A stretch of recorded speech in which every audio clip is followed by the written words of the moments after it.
Donc là, on va essayer d'étudier la charge et la décharge d'un condensateur. Nous avons ici le condensateur. On réalise le circuit de charge, c'est-à-dire là le générateur. De générateur à cette borne-là, la position, on va la nommer position 1.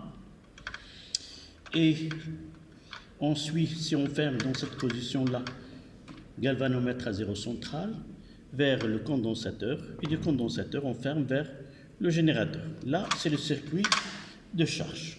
Générateur, l'interrupteur dans la position 1, et maintenant, on va essayer de réaliser le circuit de décharge. Le circuit de décharge, on va commencer par là.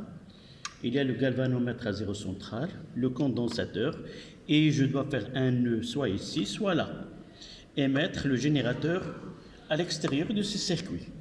Là, on a fait les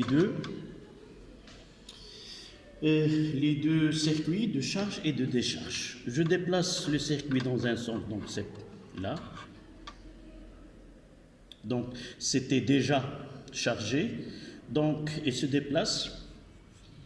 Donc, il demande un temps pour se décharger.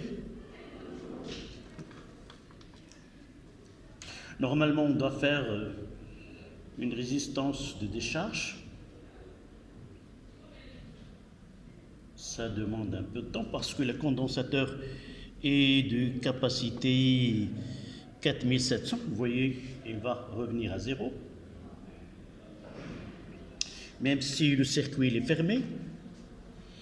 Maintenant, je vais essayer de le déplacer dans le sens, donc déplacement dans le sens inverse.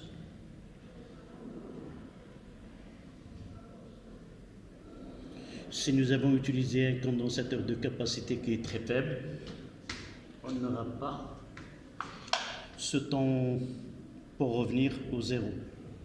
D'accord ?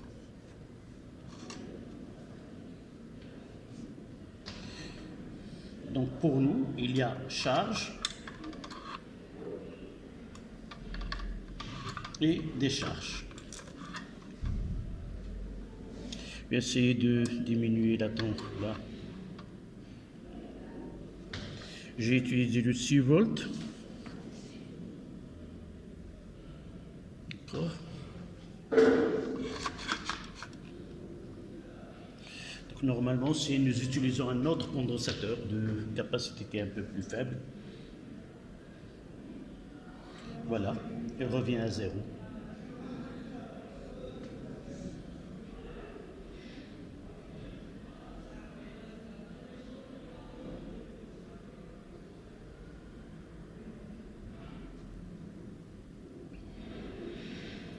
Je bascule dans la position 2.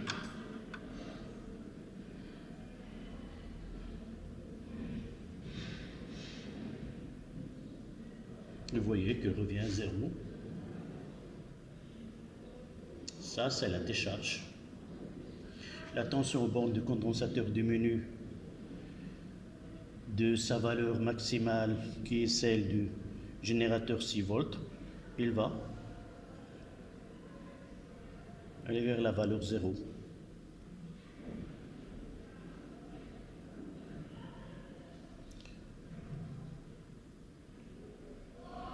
Oui, ça demande un peu de temps. Là, vous avez un générateur, un condensateur.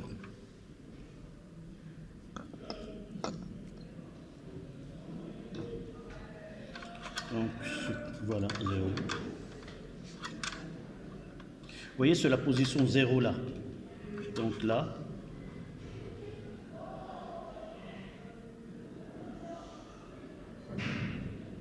il doit revenir au 0. Voilà.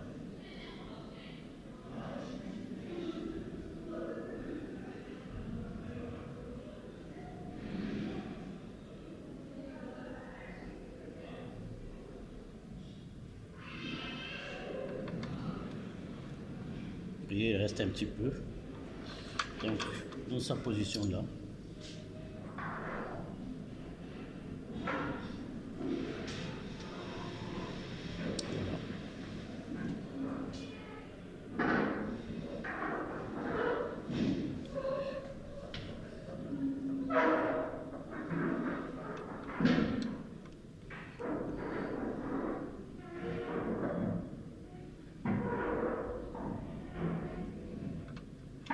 voyez que c'est presque... Voilà.